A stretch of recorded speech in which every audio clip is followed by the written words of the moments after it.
Today I'm making a spiced sundae sauce. For ingredients you'll need 1 cup maple syrup, 1/3 cup of butter, 1/2 teaspoon cinnamon, 1/8 teaspoon allspice, 1/8 teaspoon mace, and if you don't have mace you can use nutmeg. Making the recipe is super easy. You're just going to put everything in a saucepan and then take it over to your stove and boil the mixture for 2 to 3 minutes over medium heat. It's going to take the mixture a little bit of time to heat up, so about 2 minutes to get warm, and then once your mixture starts to boil, that's when you're going to boil for 2 to 3 minutes.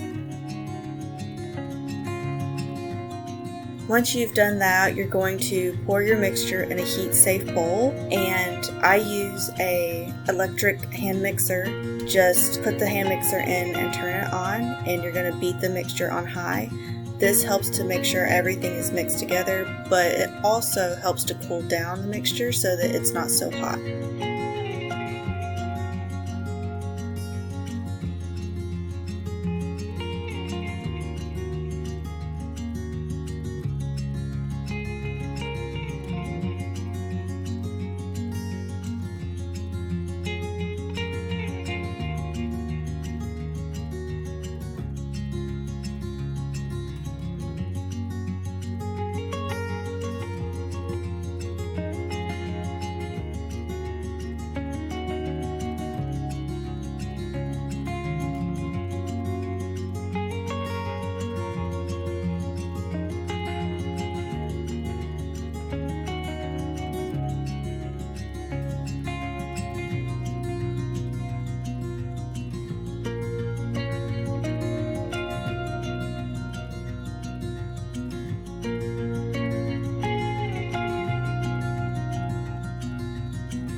I used vanilla ice cream for the base today, and the syrup complements it so well.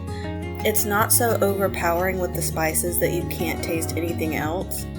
You can still taste the vanilla from the vanilla ice cream, and the spices in the sauce just add a little bit of warmth and lets you know of the flavors that are in there. It's a really good sauce, super easy to make.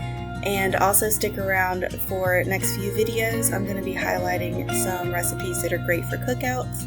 Make sure to like, subscribe, comment, and hit that notification bell, and follow along and see what we get up to here next time on Vintage Cookery.